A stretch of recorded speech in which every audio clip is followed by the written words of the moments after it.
Welcome back to അറബി academy. നമ്മൾ ഇന്ന് യൂണിറ്റ് 2 റിവോൾട്ട് ഓഫ് 1857 ഇന്ത്യയിലെ വളരെ പ്രധാനപ്പെട്ട ഒരു സംഭവമാണ് 1857 വിപ്ലവം എന്ന് പറയുന്നത്.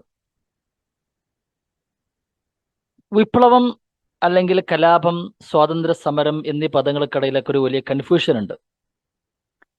അടിച്ചമർത്തൽ ഭരണത്തിനോ അല്ലെങ്കിൽ അധികാര ഘടനക്കോ നിലവിലുള്ള ഭരണകൂടത്തിനെതിരോ ആയിട്ട് ഉയർന്നു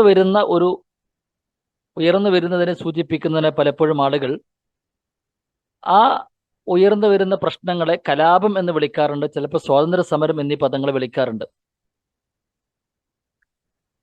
അതൊന്നും അത്ര വലിയ പ്രശ്നങ്ങളോ കേസൊന്നുമല്ല. 1857 വിപ്ലവമാണോ ഒന്നാം സ്വാതന്ത്ര്യ സമരമാണോ എന്ന വിഷയത്തിലൊക്കെ ചില കൺഫ്യൂഷൻസുകൾ ചരിത്രകാരന്മാർക്കിടയിൽ ഉണ്ട് എന്നർത്ഥം.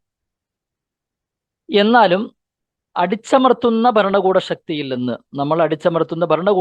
നിന്ന് ഇളവുകളോ അവകാശങ്ങളോ നേടാൻ വേണ്ടിയുള്ള നമ്മുടെ സമരം അല്ലെങ്കിൽ പ്രക്ഷോഭം, അതിനെ പരാമർശിക്കാൻ കലാപം എന്ന പദം ഉപയോഗിക്കാറുണ്ട്.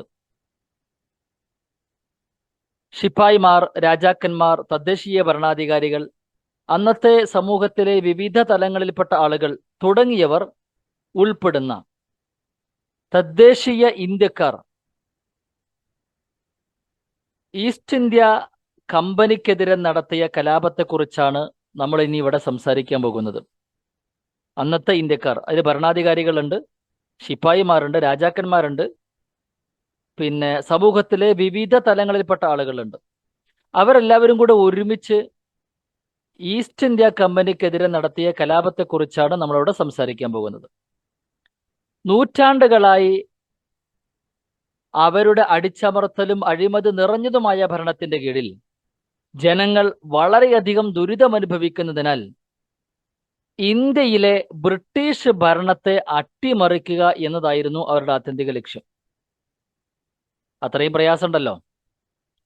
പുരാതന കാലത്ത് ബാബിലോണിലും ഈജിപ്തിലും മറ്റ് സ്ഥലങ്ങളിലും നടന്ന കലാപങ്ങളിലും പിന്നീടുള്ള വർഷങ്ങളിൽ അമേരിക്ക, ഫ്രാൻസ് മുതലായ രാജ്യങ്ങളിൽ നടന്ന കലാപങ്ങളിലും ഇതേ സംഗതി തന്നെയാണ് ഉണ്ടായിട്ടുള്ളത്. അതായത് അടിച്ചമർത്തുന്ന ഭരണകൂടത്തെ പരാജയപ്പെടുത്തുക എന്നതാണ് പ്രധാന ലക്ഷ്യം. അവയുടെയൊക്കെ കാരണങ്ങൾ ചിലപ്പോൾ വ്യത്യസ്തമാകാം. അമേരിക്കൻ വിപ്ലവത്തിന്റെ കാരണം വ്യത്യസ്തമാകാം, ഫ്രഞ്ച് വിപ്ലവത്തിന്റെ കാരണം വ്യത്യസ്തമാകാം, ബാബിലോണിലും ഈജിപ്തിലും ഉണ്ടായിരുന്ന വിപ്ലവങ്ങൾ അതിനൊക്കെ കാരണങ്ങൾ വ്യത്യസ്തമാകാം. പക്ഷേ അതിൻ്റെ എല്ലാം സ്വഭാവം ഒന്നായിരുന്നു, അതിൻ്റെ എല്ലാം ലക്ഷ്യവും ഒന്നായിരുന്നു.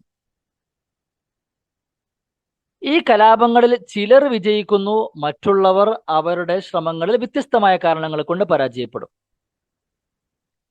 ഇംഗ്ലീഷ് ഈസ്റ്റ് ഇന്ത്യ കമ്പനിയുടെ ഇന്ത്യയിലെ കോളനിവൽക്കരണത്തിന് ശേഷം ആദ്യമായാണ് തങ്ങളുടെ ഭരണത്തിനെതിരെ ഒരു തുറന്ന പ്രതിഷേധമുണ്ടാകുന്നത്. അതുവരെ അവിടെയും ഇവിടെയൊക്കെ ചെറിയ ചെറിയ ഒച്ചപ്പാടുകൾ ഉണ്ടാകുമെന്നല്ലാതെ പ്രത്യേകിച്ചൊന്നുമില്ല. അതുകൊണ്ട് തന്നെ 1857 നടന്ന ഈ കലാപത്തിന് വലിയ പ്രാധാന്യമുണ്ട്.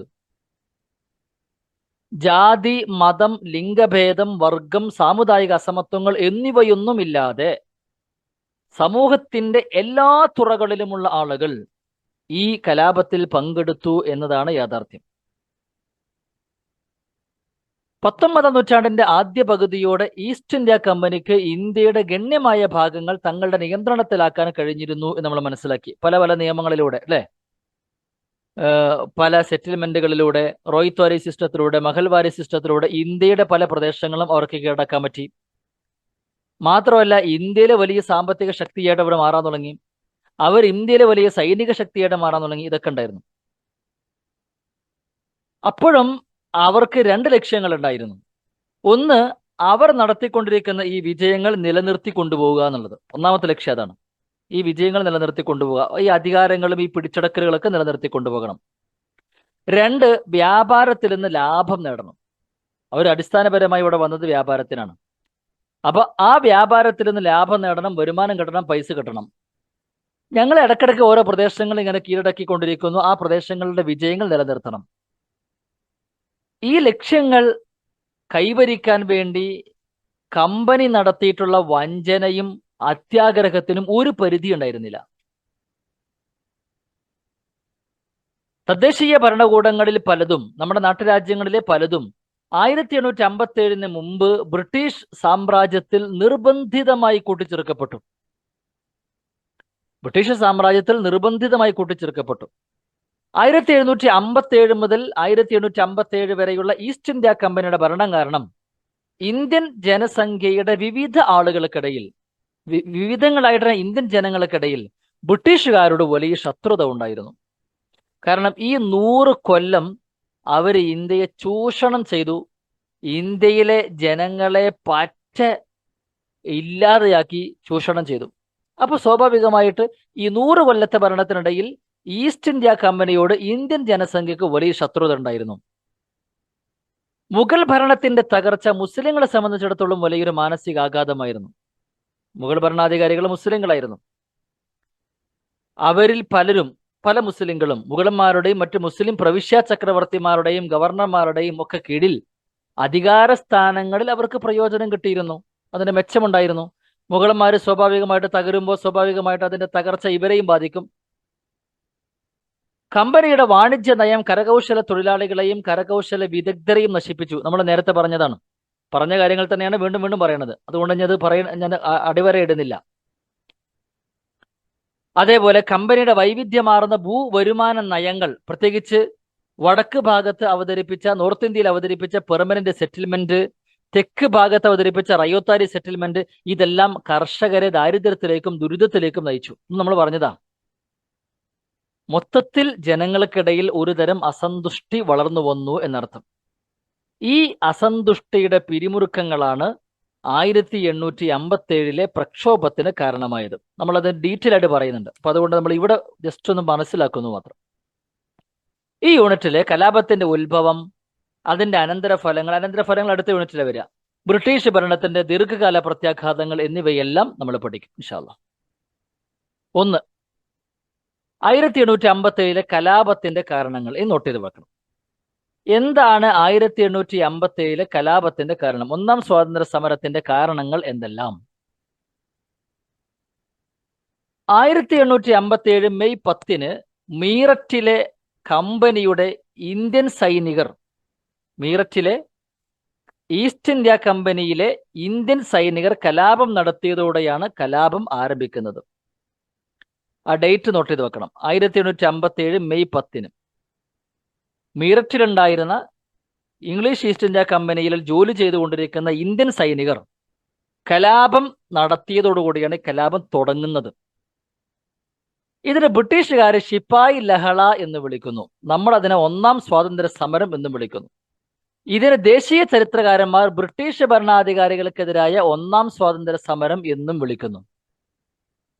ബ്രിട്ടീഷുകാര് ശിപ്പായി ലഹള, ഇന്ത്യൻ ദേശീയ ചരിത്രകാരന്മാർ ഇതിനെ ബ്രിട്ടീഷ് ഭരണാധികാരികൾക്കെതിരായ ഒന്നാം സ്വാതന്ത്ര്യ സമരം.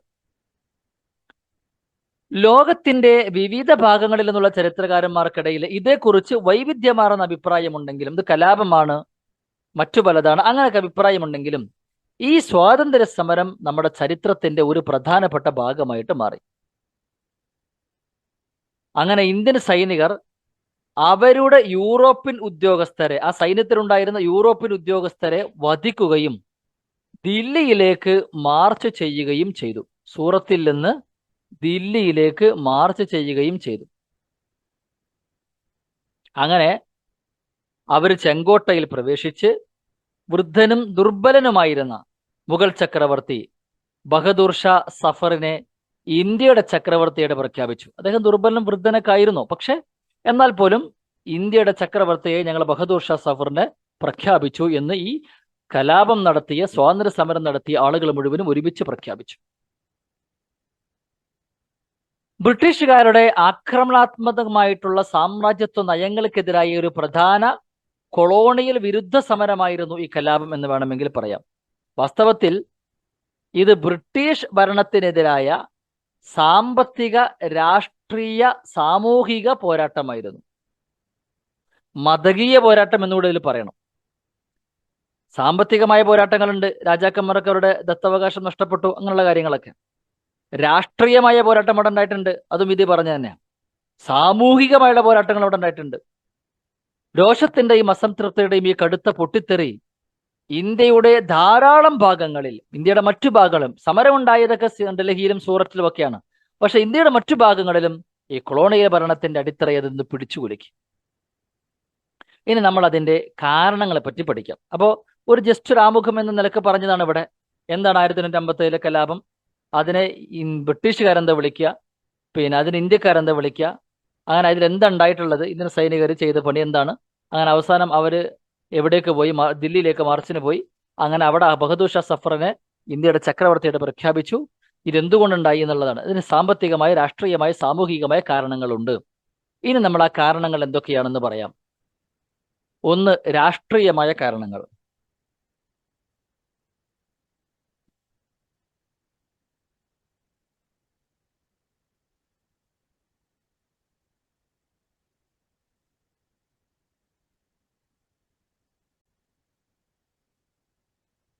ഇനി ഇതിൽ നമുക്ക് രാഷ്ട്രീയമായ കാരണങ്ങൾ ഏതൊക്കെയാണെന്ന് പഠിക്കാം. നമ്മൾ നേരത്തെ പറഞ്ഞുള്ള കുറേ കാര്യങ്ങൾ തന്നെയാണ് ഈ രാഷ്ട്രീയമായ കാരണങ്ങൾ വരിക. അപ്പോൾ നമുക്കത് മനസ്സിലാക്കാൻ അറിയാം.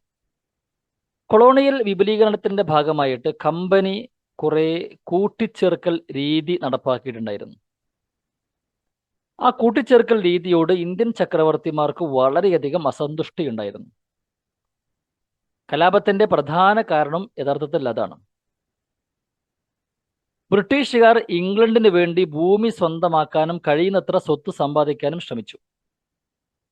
അപ്പൊ അതില് doctrine of lapse and subsidiary alliance എന്നറിയപ്പെടുന്ന കൂട്ടിച്ചേർക്കൽ തന്ത്രത്തിന്റെ സഹായത്തോടെ ബ്രിട്ടീഷ് സാമ്രാജ്യത്തിന് നിരവധി പരമാധികാര രാജ്യങ്ങളെ തങ്ങളുടെ അധീനതയിലാക്കാൻ കഴിഞ്ഞു. ഈ ഡോക്ട്രിൻ ഓഫ് ലാപ്സ് എന്താണ്, സബ്സിഡിയറി അലയൻസ് എന്താണ്, നമുക്ക് നമ്മൾ നേരത്തെ ക്ലാസ്സിൽ പറഞ്ഞു പോയിട്ടുണ്ട്. ബ്രിട്ടീഷ് സംരക്ഷണത്തിലായിരുന്ന ഈ രാജ്യങ്ങളിലെ രാജാക്കന്മാർ അവരുടെ സിംഹാസനത്തിന് അല്ലെങ്കിൽ അധികാരത്തിന് നിയമാനുസൃതമായ അവകാശിയെ അവശേഷിപ്പിക്കാതെ പലപ്പോഴും കടന്നുപോയി. എന്ന് പറഞ്ഞാൽ ബ്രിട്ടീഷ് സംരക്ഷണത്തിലായിരുന്ന പല രാജാക്കന്മാർക്കും ചിലപ്പോൾ മക്കളുണ്ടായിരുന്നില്ല. നിയമാനുസൃതമായിട്ട് സ്വന്തം മക്കളാണെങ്കിൽ പ്രശ്നങ്ങളൊന്നുമില്ല. നിയമാനുസൃതമായ ഒരു അവകാശം ഇല്ലാതെ അവർ മരിച്ചു പോകേണ്ട അവസ്ഥ പലപ്പോഴും ഉണ്ടായിട്ടുണ്ട്. പലപ്പോഴും യുദ്ധത്തിലോ മറ്റൊക്കെ ആവാം അത്. അവരുടെ ദത്തുപുത്രന്മാർക്ക്, മക്കളില്ലെങ്കിൽ സ്വാഭാവികമായിട്ട് രാജാക്കന്മാർ ദത്തുപുത്രന്മാരെടുക്കും. ആ ദത്തുപുത്രന്മാർക്ക് ഈ രാജ്യത്തിന്റെ അധികാരം നിയമാനുസൃതമായി അവകാശപ്പെടാനോ ബ്രിട്ടീഷുകാർ രാജാക്കന്മാർക്ക് കൊടുത്തിരുന്ന പെൻഷൻ സ്വീകരിക്കാനോ സാധിച്ചിരുന്നില്ല. ഇതൊക്കെ നമ്മൾ നേരത്തെ പറഞ്ഞു പോയ സംഗതികളാണ്. അങ്ങനെ മറാത്ത സംസ്ഥാനങ്ങളായിരുന്ന സത്താര, നാഗ്പൂർ, ഝാൻസി, അങ്ങനെ ഒരുപാട് രാജ്യങ്ങൾ ഡൽഹൌസി പ്രഭുവിന്റെ അധീനതയിലായി. ഇതും നമ്മൾ നേരത്തെ പറഞ്ഞതാണ് അല്ലേ. ബാജിറാവു രണ്ടാമൻ അന്തരിച്ചപ്പോൾ അദ്ദേഹത്തിന് നൽകിയിരുന്ന പെൻഷൻ കമ്പനി റദ്ദാക്കി. ബാജിറാവു രണ്ടാമൻ എന്ന് പറഞ്ഞ മറാത്ത രാജാവാണ്. അത് സ്വീകരിക്കാനുള്ള, ആ പെൻഷൻ സ്വീകരിക്കാനുള്ള നാനാ സാഹിബ് അദ്ദേഹത്തിന്റെ ദത്തുപുത്രനാണ്. നാനാ സാഹിബിന്റെ അഭ്യർത്ഥന ഈ കമ്പനി നിരസിക്കുകയും ചെയ്തു. പല ഇന്ത്യൻ രാജാക്കന്മാരും ഈസ്റ്റ് ഇന്ത്യ കമ്പനിയുടെ ഈ സ്വാധീനത്തെ എതിർത്തു. ഇനി കമ്പനിയുടെ ഈ നിയമപ്രകാരം കുട്ടികളില്ലെങ്കിലും, അവനവന് കുട്ടികളില്ലെങ്കിലും അവനവന്റെ സിംഹാസനത്തിന്റെ അനന്തരാവകാശിയെ തിരഞ്ഞെടുക്കാൻ ഇന്ത്യൻ രാജാധികാരന്മാർക്ക് അധികാരമുണ്ടായിരുന്നു. എന്ന് പറഞ്ഞാൽ ഏതെങ്കിലും ദത്തുപുത്രനെ എടുത്താൽ മതി, ആ മക്കൾക്ക്, ആ ദത്തുമകന് തന്റെ അധികാരം കൊടുക്കാനും പറ്റും. പക്ഷേ ആ ദത്തെടുക്കൽ നടപടിക്രമത്തിന് അവർക്ക് ആദ്യം ബ്രിട്ടീഷ് സർക്കാരിന്റെ അനുമതി ആവശ്യമാണ്. നമ്മൾ നേരത്തെ പറഞ്ഞതാണ് ഇതൊക്കെ. പട്ടാളക്കാർ, കരകൗശല തൊഴിലാളികൾ, പ്രഭുക്കന്മാർ എന്നിവരുൾപ്പെടെ ഭരണാധികാരികളെ, രാജാക്കന്മാരെ ആശ്രയിച്ചിരുന്ന എല്ലാ ആളുകളിലും ഈ പിടിച്ചെടുക്കൽ സ്വാധീനം വലിയ പ്രശ്നം ഉണ്ടാക്കി. കാരണം ഇത് ഒരു രാജാവിന് അധികാരം നഷ്ടപ്പെടുമ്പോൾ അയാളെ പട്ടാളക്കാർ വഴിയാധാരായി, അയാളുടെ കൂടെ ഉണ്ടായിരുന്ന കരകൗശല തൊഴിലാളികൾ വഴിയാധാരായി, പ്രഭുക്കന്മാർ വഴിയാധാരാകും. എല്ലാവരും ഇത് ഒരുപോലെ ബാധിച്ചു നടത്തും.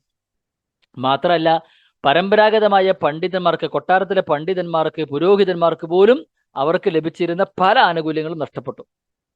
അതുപോലെ നിരവധി ജമീന്ദാർമാർക്ക്, പ്രഭുക്കന്മാർക്ക്, പോളിഗറുകൾ, അവിടെ ഉണ്ടായിരുന്ന ഭൂനികുതി വിധിക്കുന്നവർ, അവരുടെ സ്വത്തുക്കളുടെയും അവർ നേടിയ സമ്പത്തിന്റെയും ഒക്കെ നിയന്ത്രണം അവർക്ക് നഷ്ടപ്പെട്ടു. കാരണം കമ്പനിയിലേക്ക് കൂട്ടിച്ചേർക്കപ്പെടുന്നതോടുകൂടി പിന്നെ ഇവരുടെ നിയന്ത്രണങ്ങളൊക്കെ നഷ്ടപ്പെട്ടു.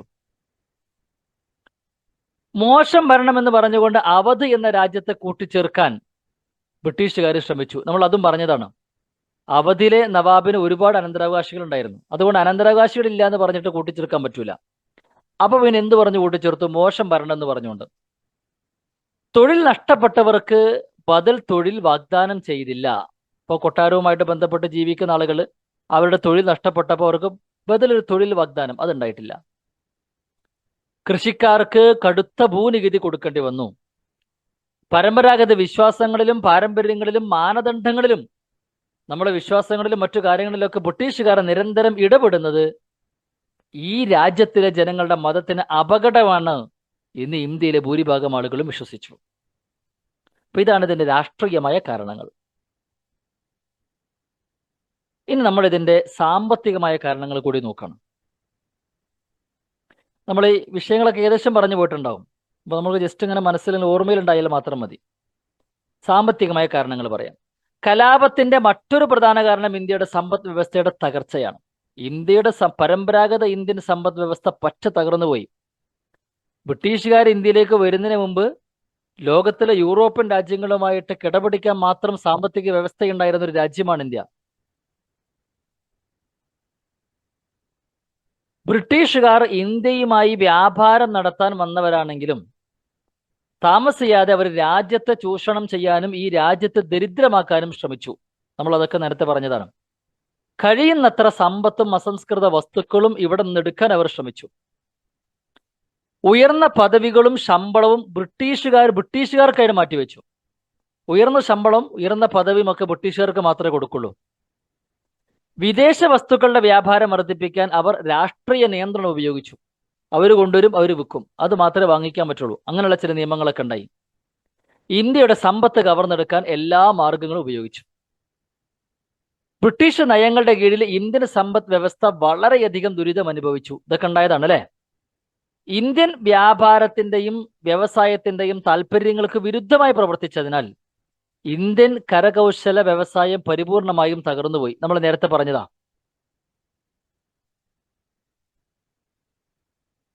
രാജകീയ സംരക്ഷണം ലഭിച്ചിരുന്ന കരകൗശല തൊഴിലാളികൾ ഈ രാജ്യത്തെ കമ്പനിയിലേക്ക് കൂട്ടിച്ചേർക്കപ്പെട്ടപ്പോൾ, പല കാരണങ്ങളെ കമ്പനിയിലേക്ക് കൂട്ടിച്ചേർക്കപ്പെട്ടു. അങ്ങനെ കമ്പനിയിലേക്ക് കൂട്ടിച്ചേർക്കപ്പെട്ടപ്പോൾ ആ കരകൗശല തൊഴിലാളികൾ ദരിദ്രരായി മാറി. യന്ത്രങ്ങൾ ഉപയോഗിച്ച് നിർമ്മിച്ചിരുന്ന ബ്രിട്ടീഷ് ഫാക്ടറി നിർമ്മിത ഉൽപ്പന്നങ്ങളുമായിട്ട് മത്സരിക്കാൻ ഈ കരകൗശല തൊഴിലാളികൾക്ക് സാധിച്ചില്ല. അങ്ങനെ അവർ ഇന്ത്യയെ ബ്രിട്ടീഷ് ചരക്കുകളുടെ ഒരു മികച്ച ഉപഭോക്താവ്, ഒരു നല്ല വിപണിയാക്കി മാറ്റി. സാധനങ്ങളൊക്കെ അവിടെ ഉണ്ടാക്കുക, അതൊക്കെ വിൽക്കുക അവിടെ. ഇംഗ്ലണ്ടിലെ വ്യവസായങ്ങളൊക്കെയുള്ള അസംസ്കൃത വസ്തുക്കൾ അത് സമ്പന്നമായിട്ട് ഇവിടെ നിന്ന് കൊണ്ടുപോവുകയും ചെയ്തു. അങ്ങനെ ബ്രിട്ടീഷുകാർ വില കുറഞ്ഞതും യന്ത്രനിർമ്മിതവുമായ വസ്ത്രങ്ങൾ ഇന്ത്യയിൽ വിറ്റു. ഇത് ഇന്ത്യയുടെ കുടിൽ വ്യവസായത്തെ നശിപ്പിച്ചു. ഇന്ത്യയിലെ കരകൗശല വ്യവസായത്തെ നശിപ്പിച്ചു. ഇന്ത്യയുടെ കുടിൽ വ്യവസായത്തെ എങ്ങനെ നശിപ്പിച്ചു? ഫാക്ടറികൾക്കായി ബ്രിട്ടീഷുകാർ ഇംഗ്ലണ്ടിലേക്ക് ഇവിടെ നിന്ന് അസംസ്കൃത വസ്തുക്കളൊക്കെ അയച്ചു. അങ്ങനെ ഇന്ത്യയിലെ നെയ്ത്തുകാർ സാമ്പത്തിക ദാരിദ്ര്യത്തിലേക്ക് കൂപ്പുകുത്തി. ഇതിനൊക്കെ പുറമെ ബ്രിട്ടീഷുകാർ ഇന്ത്യൻ നിർമ്മിത വസ്തുക്കൾക്ക് കനത്ത തീരുവ ചുമത്തി, നികുതി ചുമത്തി. അവരുടെ ഉൽപ്പന്നങ്ങൾക്കായിട്ട് മത്സരമില്ലാത്തതിനാൽ, ബ്രിട്ടീഷുകാരുടെ ഉൽപ്പന്നങ്ങൾക്കായിട്ട് മത്സരമൊന്നുമില്ല ഇവിടെ, അവർക്ക് വലിയ ലാഭം കൊയ്യാൻ കഴിഞ്ഞു. അങ്ങനെ ഇന്ത്യയുടെ സമ്പത്തും ഇന്ത്യയുടെ പ്രകൃതി വിഭവങ്ങളും എല്ലാം വ്യവസ്ഥാപിതമായ രീതിയിൽ അവർ ചോർത്തിക്കൊണ്ടുപോയി. അവര് ഇന്ത്യയിലെ ആവിക്കപ്പലുകളും റെയിൽവേയും നിർമ്മിച്ചു. ഇതെന്തിനു വേണ്ടിയിട്ടാ? അവരുടെ സാധനങ്ങൾ കൊണ്ടുപോകാൻ. അതുവഴി ബ്രിട്ടീഷുകാർക്ക് വിശാലമായ വിപണി തുറക്കുകയും ഇന്ത്യയിലെ അസംസ്കൃത വസ്തുക്കൾ വിദേശത്തേക്ക് കയറ്റുമതി ചെയ്യാൻ സഹായിക്കുകയും ചെയ്തു. അതായത് എന്തിനാണ് ആവിക്കപ്പൽ ഉണ്ടാക്കിയത്, എന്തിനാണ് റെയിൽവേ ഉണ്ടാക്കിയത്? ഇന്ത്യക്കാർക്ക് മെച്ചമുണ്ടാവാൻ വേണ്ടിയിട്ടല്ല, പിന്നെന്തിനാ? ഇന്ത്യയിലെ വസ്തുക്കൾ കംപ്ലീറ്റ് കയറ്റുമതി ചെയ്യാനുള്ള സംവിധാനം അവിടെ ഉണ്ടാവും. അപ്പോൾ മാത്രമല്ല, അവരിവിടെ കൊണ്ടുവന്ന സാധനങ്ങൾ ഇറക്കുമതി ചെയ്യാൻ, അതാണ് കപ്പലുകൾ. റെയിൽവേയിലാണെങ്കിലോ ഇന്ത്യയുടെ വ്യത്യസ്തമായ സ്ഥലങ്ങളിലേക്ക് ഇറക്കിയ സാധനങ്ങൾ കൊണ്ടുപോകാം. അസംസ്കൃത വസ്തുക്കൾ ഉൽപ്പാദിപ്പിക്കുന്ന പ്രദേശങ്ങളെ റെയിൽവേ കയറ്റുമതി തുറമുഖങ്ങളുമായിട്ട് ബന്ധിപ്പിച്ചു. ഇപ്പോൾ ഉദാഹരണത്തിന് നിലമ്പൂർ ധാരാളം തേക്കും മരങ്ങളും സുഗന്ധ വ്യഞ്ജനങ്ങളൊക്കെ ഉണ്ടായിരുന്നു. അപ്പോൾ അവിടേക്ക് റെയിൽവേ ഇട്ടു. ആ റെയിൽവേ ഏതുമായിട്ട് ബന്ധിച്ചു? തിരൂരുമായിട്ട് ബന്ധിപ്പിച്ചു. തിരൂർ കൂടല്ലേ കടന്നു പോണത്. തിരൂർ എന്തുണ്ട്? അല്ലെങ്കിൽ പിന്നെ മറ്റു കോഴിക്കോട് എന്തുണ്ട്? ഒരു കടപ്പുറമുണ്ട്, തുറമുഖമുണ്ട്. അവിടെ ആവിക്കപ്പലുകൾ വരും. അപ്പോൾ ഈ റെയിൽവേയിൽ വന്നിരുന്ന സാധനങ്ങൾ കംപ്ലീറ്റ് ഈ കപ്പലിലേക്ക് കയറ്റും. കപ്പലിൽ വന്നിട്ടുള്ള ഉൽപ്പന്നങ്ങൾ കംപ്ലീറ്റ് റെയിൽവേയിൽ തിരിച്ചു കൊണ്ടുവരും. ഇതിനു വേണ്ടിയിട്ടാണ് അവർ കാവ്യ കപ്പലുകളും റെയിൽവേയും ഉണ്ടാക്കിയത്. അത് മുഖേന ബ്രിട്ടീഷ് ചരക്കുകൾ ഇന്ത്യൻ വിപണിയിൽ നിറഞ്ഞു. എന്നാൽ രാജ്യത്തിന്റെ ദേശീയ ഉണർവിൽ ഈ റെയിൽവേ ഒരു വലിയ പങ്ക് വഹിച്ചിട്ടുണ്ട് എന്നത് യാഥാർത്ഥ്യമാണ്. സംഗതി റെയിൽവേ ഉണ്ടാക്കിയത് അവർ ഈ ഉദ്ദേശത്തിനാണെങ്കിലും രാജ്യത്തിന്റെ ദേശീയ ഉണർവിൽ ദേശീയത ഉണ്ടാക്കുന്നതിൽ ഈ റെയിൽവേക്ക് വലിയ പങ്കുണ്ട്. 1853 ഡൽഹൌസി കൽക്കട്ടയിൽ നിന്ന് ആഗ്രയിലേക്ക് ആദ്യത്തെ ടെലിഗ്രാഫിക് ലൈൻ തുറന്നു. ഇമ്പോർട്ടന്റ് ആണ്, നോട്ട് ചെയ്ത് വെക്കണം. ഭൂമി അവരുടെ പ്രധാന വരുമാന സ്രോതസ്സായതിനാൽ ഭൂമിയിൽ നിന്ന് വരുമാനം നേടാൻ ബ്രിട്ടീഷുകാർ വിവിധ മാർഗങ്ങൾ ആലോചിച്ചു. അങ്ങനെ അവർ ഭൂനികുതി വർദ്ധിപ്പിച്ചു. അതിന് ഭൂമിയിൽ നിന്ന് വരുമാനം നേടാൻ വേണ്ടിയിട്ട് അവർ പെർമനന്റ് സെറ്റിൽമെന്റ് നടപ്പിലാക്കി, റയ്യത്വാരി നടപ്പിലാക്കി, മഹൽവാരി സമ്പ്രദായം നടപ്പിലാക്കി. ഇതൊക്കെ നമ്മൾ പറഞ്ഞു പോയ സംഗതികളായതുകൊണ്ട് അധികം അത് വിശദീകരിക്കുന്നില്ല. അവിടെ നിന്നും ബംഗാള്, ബീഹാർ, ഒറീസ എന്നിവിടങ്ങളിൽ സ്ഥിരം സെറ്റിൽമെന്റ് നയം കർഷകർക്ക് ഭൂമിയിലുണ്ടായിരുന്ന പാരമ്പര്യമായ അവകാശങ്ങൾ മുഴുവനും നിഷേധിച്ചു. അല്ലെ, നമുക്കറിയാവുന്ന സംഗതിയാണത്. മാത്രമല്ല, മൊത്തം ഉൽപ്പന്നത്തിന്റെ 11/10 ഭാഗം അടക്കാൻ കർഷകർ പരാജയപ്പെട്ടു കഴിഞ്ഞാൽ ആ സ്വത്ത് കമ്പനിക്ക് വിൽക്കാൻ പറ്റും. ഈ സാഹചര്യം തടയാൻ ഈ കമ്പനി ഇവരെ സ്വത്ത് വിൽക്കുന്നത് തടയാൻ വേണ്ടി പലപ്പോഴും കർഷകർ പലിശക്കാരിൽ നിന്ന് ഉയർന്ന പലിശ നിരക്കിൽ കടം വാങ്ങി. അപ്പൊ ചിലപ്പോ അവരുടെ സ്വത്ത് പലിശക്കാർ വിൽക്കും. അങ്ങനെ കൂടുതൽ പീഡനം ഭയന്ന് കോടതിയിൽ കേസ് കൊടുക്കാതെ ധൈര്യപ്പെടാത്ത കർഷകരെ ഉദ്യോഗസ്ഥർ ഉപദ്രവിക്കാൻ തുടങ്ങി. ബ്രിട്ടീഷുകാർ ഈ ഒരു സഖ്യത്തിലൂടെ ഉണ്ടാക്കിയപ്പെട്ട ഒരു പുതിയ ജമീന്ദാർമാരുണ്ട്. അവർ ബ്രിട്ടീഷുകാരുടെ കൂടെ കൂടി. ആവശ്യമുള്ള നയങ്ങൾ അവർ ബ്രിട്ടീഷുകാരെ പിന്തുണക്കുകയും ബ്രിട്ടീഷുകാർക്കും ജനങ്ങൾക്കും ഇടയിൽ ഒരു ബഫറുകളായിട്ട് പ്രവർത്തിക്കുകയും ചെയ്തു. ഒരു പാലമായിട്ട് പ്രവർത്തിച്ചു. അവരിൽ ചിലർ സ്വാതന്ത്ര്യ സമരത്തിനെതിരെ ബ്രിട്ടീഷുകാരെ പിന്തുണക്കുക വരെ ചെയ്തു. ഏതായിരുന്നാലും 1770 മുതൽ 1757 വരെയുള്ള കാലഘട്ടങ്ങളിൽ ഇതിന്റെ ഫലമായി 12 വലുതും ചെറുതുമായ ക്ഷാമങ്ങൾ ഇന്ത്യയിലുണ്ടായി. ഇതെല്ലാം ബ്രിട്ടീഷ് വിരുദ്ധ വികാരം ഉണ്ടാക്കാൻ സഹായിച്ചു. അങ്ങനെ 1857 ഒന്നാം സ്വാതന്ത്ര്യ സമരം അതുണ്ടായി. ഇപ്പൊ 2 കാരണങ്ങളാണ് ഇവിടെ പറഞ്ഞത്. ഇനി അടുത്ത സാമൂഹികവും മതപരവുമായ കാരണങ്ങളാണ്. ഇൻഷാ അല്ലാഹ് അടുത്ത ക്ലാസ്സിൽ എടുക്കാം.